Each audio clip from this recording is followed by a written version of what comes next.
Бұрынғы өткен заманда Жағалбайлы деген елдің ішінде Базарбай деген бай болады. Мұның Төлеген, Сансызбай деген екі баласы болады екен. Базарбай елден асқан даңқы зор бай болса да, балаларını жас күннен қыз айттырмайды. Әрқайсы ержеткен соң өзінің өнерімен таңдаған қызын алсын дейді. Төлеген жасына жетіп, жігіт болған соң маңайдың өзіне тең қыз қарастырады. Алайда ешкімді ұнатпайды. Сөйтіп жүргенде бір алыс елде Қыз Жібек деген сұлу қыз бар деп атағын естиді. Қыздың салтанаты мен түрі елден асқан өзгеше болып естіледі. Ол да күйеу таңдап, ешкімді менсінбей жүргенін естиді де, Төлеген соның атағына құмар болып, талай 100 жыл қайдап, қыздың елін іздеп жүріп кетеді. Арада көп заман жүреді. Жол бойында жақсы қыз бар деп көрсеткен жұрттың бәріне іркілмес сый беріп, мырзалық даңқын шығарып отырады. Аяғында Қыз Жібектің ағасы сияқты ақылшысы болып жүрген Қаршыға деген адамға кез болады. Соған үлкен сый беріп, кісілігін танытады. Қаршыға Төлегенді ертіп алып, Қыз Жібектің көшінің соңына түсіп, қарындасын көрсетпекші болады. Көш бойында талай сұлу көрінеді. Төлеген әрқайсының Қыз Жібек пе деп ойлайды. Жібек қыздардың ішінде болмапты. Ол көштің алдында ақ күйменің ішінде ешкімге жүзін көрсетпей жеке кетіп бара жатады. Қаршыға мен Төлеген артынан қуып жетеді. Ағасы тілек етіп, жүзіңді көрсет дейді. Қыз Жібек бір-ақ рет ашып Төлегенге қарайды. Бір-екі ауыз сөз қалжың айтысады. Сөйтіп екеуі бір-біріне ұнайды.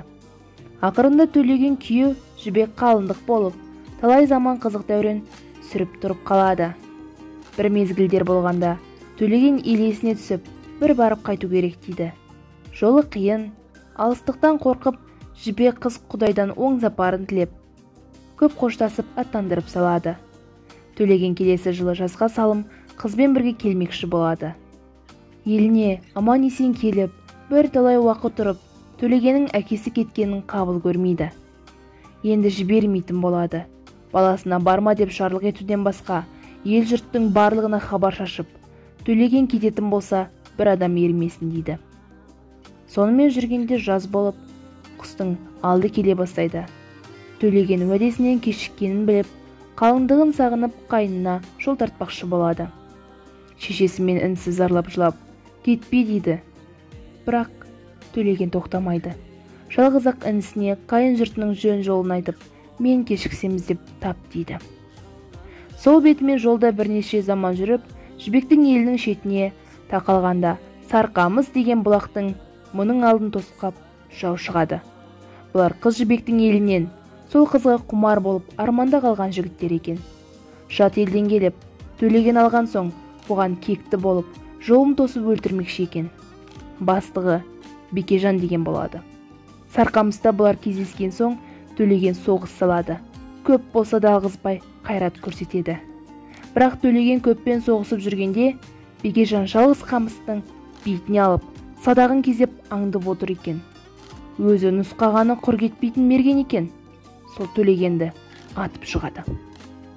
Төлеген жалғыз жатып, зарлап, аспаннан ұшқан қаздырға мұңын шағып өледі. Бекежан Төлегеннің көк жорғасын мініп, Қыз Жібектің ауылына келеді. Жібек сұмдықтың болғанын біліп, Төлегенді Бекежан өлтір деп ағаларына шағады. Ағалары Бекежанды өлтіртеді. Қыз Жібек жары өлген соң қапа болып, ешбір дүниеге алаң болмай, соны жоқтаумен, қайғырумен күндерін өткізеді. Төлегеннің жолына жанын салғандықтан, Жағалбайлыдан біреудің келуін күтеді. Төлегеннің інісі Сансызбайды жоқтайды.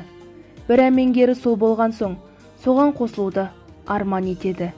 Бұл уақытқа дейін ағасы кешіккен соң, Сансызбай іздеп шығып еді. Жібектің еліне о да келіп жетеді. Бірақ бұл уақытта Жібектің еліне Қалмақтың ханы келіп, көп қолымен қамап алып, Жібек қызды аламын деп жатқан. Сансызбай келген соң, Жібекпен уәде байласып, ауыл көшкенде Қалмақ ханның атына Жібек мініп, екеуі бірік алып, Жағалбайлыға бет қойып қашады. Қалмақ артынан жабылып қуады. Сансызбай тосып алып, Қалмақтың ханымен жекпе-жек шығады. Бұл уақытта Қыз Жібек мойнына шылбыр салып, тілеу тілеп отырады.